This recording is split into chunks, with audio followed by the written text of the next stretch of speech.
Bonjour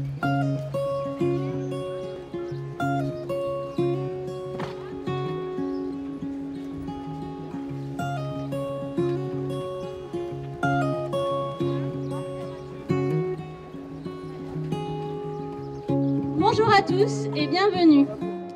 Nous, les bénévoles bâtisseurs de ce village, sommes heureux de vous accueillir ce matin pour le lancement d'Alternativa Strasbourg. Alternativa, coordination créée en octobre 2013, organise des événements pour promouvoir les solutions concrètes contre le dérèglement climatique. Alors, le Festival Alternativa, c'est un festival qui est parti de Bayonne en 2013.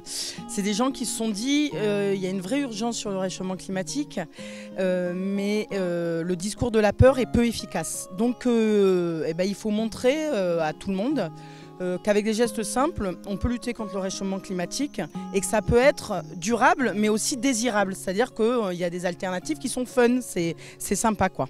Mais ce qui est important, c'est que ce n'est pas seulement dans l'éco-geste, chacun à sa mesure, donc il y a ça, mais il y a aussi, on va faire un festival qui va ramener des milliers de personnes et on va le lancer en France pour qu'il y en ait partout en France, pour aussi montrer aux politiques que les citoyens sont là concernés et pour peser un peu, et notamment sur ce qui va se passer à Paris en fin d'année, donc le sommet climat, en disant on veut des engagements forts parce que nous on est prêts, quoi. Et puis si vous n'avez pas d'idées, nous on en a plein. Au niveau de Strasbourg, il y a plus de 130 exposants qui se sont réunis sur 2 jours, samedi et dimanche, le 27 et 28 juin. Et ne serait-ce que sur la journée de samedi, on a recueilli plus de 7000 visiteurs. Donc du coup, avec les concerts, les débats, les animations, les conférences et beaucoup d'ateliers. Beaucoup de choses, en fait, plus de 100 bénévoles qui s'activent dans ce festival, en sachant qu'on était 5 en janvier, donc on est très très contents.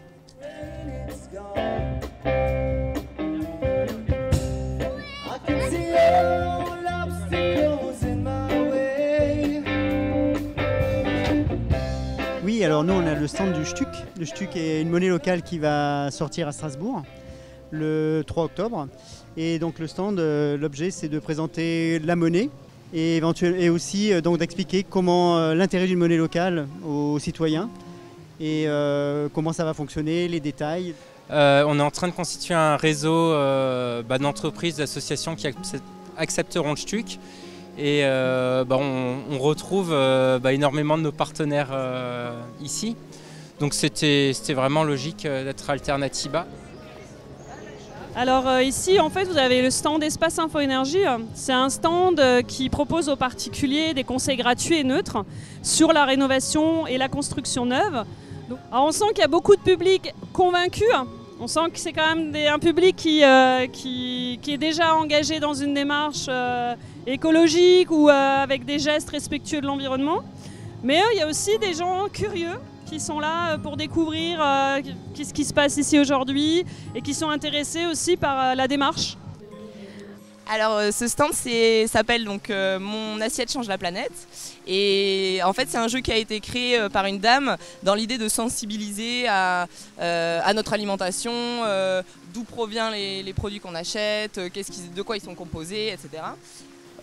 L'idée c'est qu'il y a une petite règle du jeu à lire qui explique un petit peu pourquoi des produits sont mieux que d'autres en termes de changement climatique, pesticides, etc. Et après les personnes vont aller choisir, faire un petit panier fictif et choisir les produits et s'ils ont bon, ils choisissent un cadeau, voilà. Ce festival, la Alternativa, rassemble beaucoup d'initiatives très différentes et qui à la fois vont toutes dans le même sens et c'est ça qui est intéressant, quoi. Voilà, je trouve que c'est un beau mouvement et qu'il perdure et qui va faire naître des bonnes idées, je pense.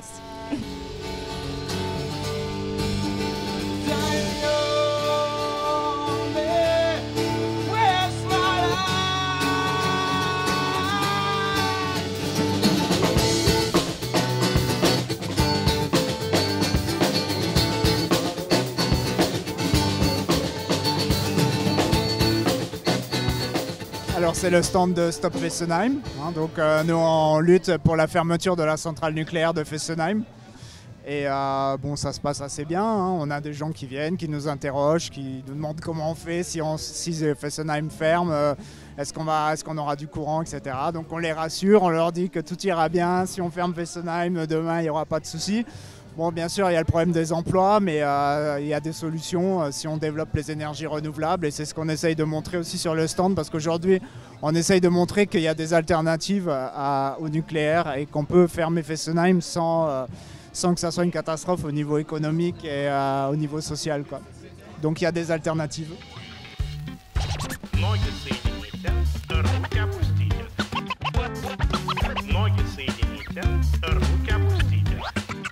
Voilà, donc vous êtes ici sur le stand de Greenpeace. Donc le but de ce stand, c'est de présenter nos différentes campagnes, donc qui s'articulent autour de énergie, climat, nucléaire, OGM, donc déforestation, océan. Donc ici, on présente principalement la thématique qui est liée au réchauffement climatique. Alors avec le public, ça se passe bien, les gens en viennent. La plupart des gens qui viennent nous voir, en fait, connaissent déjà l'association.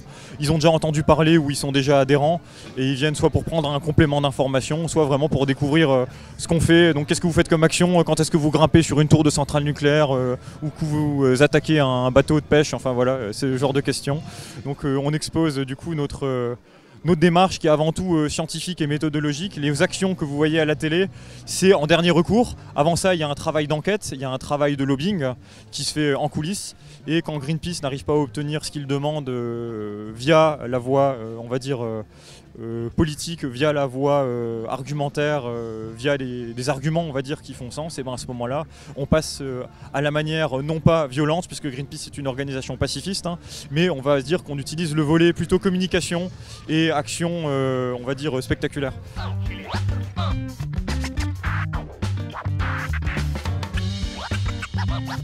Oui, bonjour, alors je suis Luc d'Animalsace. On fait stand commun avec nos frères de combat de Sea Shepherd. On essaye d'avoir une démarche et éthique et environnementale de la condition animale. Et on sait pertinemment maintenant que l'élevage est extrêmement et totalement dramatique quant à la production de gaz à effet de serre. Et donc nous essayons de sensibiliser le public par rapport à ça. Est-ce que vous avez un message pour les membres de la COP 21 ? Plus que ça, je dirais soyons sérieux et essayons non pas d'avoir une politique à court terme comme ça a été le cas par rapport à jusqu'à maintenant, mais qu'on ait une politique qui tienne vraiment compte des générations futures, parce que pour paraphraser le commandant Cousteau, la Terre ne nous appartient pas, on l'emprunte à nos enfants, donc maintenant qu'ils arrêtent de penser à eux, qu'ils pensent aux générations futures comme nous on pense aux générations futures également. Évidemment que toutes ces réflexions doivent se faire en fonction en animation des tranches d'âge des enfants. Je ne vais pas initier un enfant de 3 ans à la même façon à la nature ou à la citoyenneté qu'à 6, 9, 15. Donc nous sommes l'association Colibri 67 Strasbourg. Donc on a un stand sur les 2 jours pour parler de nos pratiques de coopération et inviter les gens à rejoindre ce mouvement citoyen qui cherche à inspirer, relier et soutenir toutes les initiatives qui vont dans le sens de la transition citoyenne et écologique. Je pense que le message, c'est déjà l'écoute, la vraie écoute, ce qu'on appelle l'écoute active, c'est-à-dire je ne suis pas en train de réfléchir à ce que je vais répondre à ce que tu es en train de me dire, c'est-à-dire écouter que d'une oreille, c'est vraiment prendre le temps, se donner le temps en fait, d'avoir des vraies conversations et des vraies négociations qui aient du sens pour finalement aboutir à un résultat qui soit partagé par tous et qui ne se fasse pas dans la douleur ou dans la précipitation et qu'on aboutisse à quelque chose de vraiment concret et satisfaisant pour tout le monde.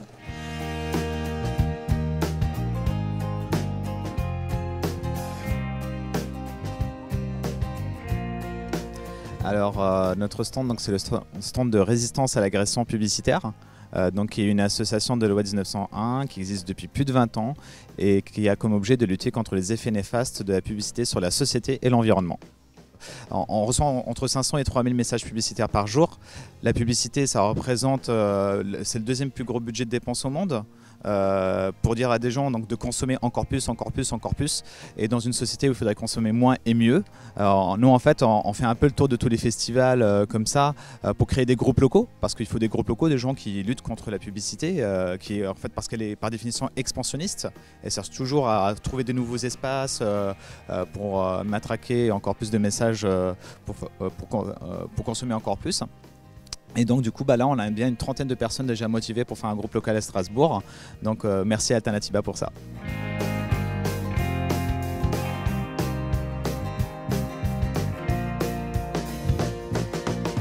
Je travaille pour Alsace Réseau Neutre, qui est un fournisseur d'accès Internet associatif. Et donc aujourd'hui, je ne suis pas forcément là pour présenter mon fournisseur d'accès Internet, mais plutôt pour présenter une solution d'auto-hébergement, c'est-à-dire d'héberger ses données et ses services à la maison, plutôt que d'utiliser ceux de Google. Donc c'est une solution pour dégoogliser Internet. Et alors nous, chez SeaRaver, en fait, on fait la promotion des logiciels libres aussi, comme ARN. Et nous, on fait des formations pour les utilisateurs, la protection de la vie privée. Je pense que notre présence aussi sur Alternatiba est en profond lien avec le monde duquel on vient, c'est-à-dire le monde du logiciel libre, qui promeut le partage des ressources, le partage des connaissances et l'ouverture de l'informatique en fait à tout le monde. Faut savoir que les logiciels libres peuvent être utilisés sur des machines qui sont très vieilles, et aussi sur des machines comme les Olimex ou les Raspberry en fait, qui consomment très peu d'électricité et qui donc sont partie prenante de la transition énergétique en fait, vers laquelle on espère pouvoir se diriger un jour. Aujourd'hui, ces impressions de dérèglement de la machine climatique sont relayées par le discours scientifique. On parle d'un retour de bâton des activités humaines sur le climat. D'échauffement par effet de serre, de trous dans la couche d'ozone. L'étude des changements climatiques est devenue l'une des frontières avancées de la science. Comme toute frontière avancée. Après Alternatiba à Strasbourg. Alors, alors déjà là on se dit on va souffler, hein, ça va faire un vide dans nos vies.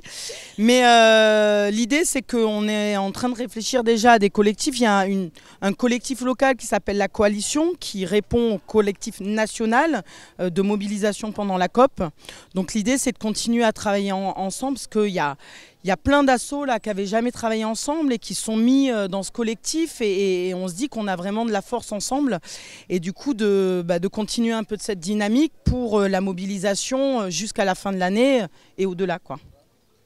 Donc pour répondre concrètement, la prochaine mobilisation c'est les 26 et 27 septembre grâce à la coalition Climat 21/1. Et est-ce que vous avez un message pour les membres de la COP 21 ? Message pour les messages pour la COP21, alors le premier message c'est on est là, donc on va vous surveiller, on va regarder ce qui se passe, on va décrypter, on ne se fera pas avoir par les éléments de langage, puis on va mobiliser le grand public et on espère qu'on aura des engagements ambitieux, contraignants juridiquement, mais si ce n'est pas le cas, on ne va pas se démobiliser. On aura le dernier mot avec la grande marche du 12 décembre. On sera tous là pour dire nous on continue et on espère qu'ils seront à la hauteur, quoi. Il y a un texte qui a été lu pour clore le village de Bayonne, qui a été le premier à lancer le mouvement. Et donc on a décidé, nous, d'ouvrir notre Alternatiba avec ce même texte comme un passage de relais. Oui, il y a 1000 alternatives possibles, 1000 alternatives pour une autre prospérité. Des millions de graines pour résoudre cette équation à 7 milliards d'inconnus. 7 milliards de frères et sœurs pour multiplier les intelligences. Oui, il nous faut redevenir humbles. Le mot humble. De humilité, humour, humus, c'est 25 cm de sol sous nos pieds où s'enracine la vie. Oui, le pouvoir des sans-pouvoirs est un pouvoir efficace. C'est le pouvoir des cœurs et de la volonté de la majorité des peuples du monde. Alors, pour toutes les marches du sel que nous avons à inventer ensemble, pour les semences que l'on échange en cette merveilleuse journée Alternatiba, des semences fécondes que Monsanto ne pourra jamais interdire. Nous croyons à la loi des petits pas, cette autre loi du marché, le verbe marcher. Nous déclarons le village des alternatives ouvert. Et comme on dit chez nous dans la plus belle langue européenne, de Dorf ist offen. Et en espéranto, ça donne la villaggio estas malfermita.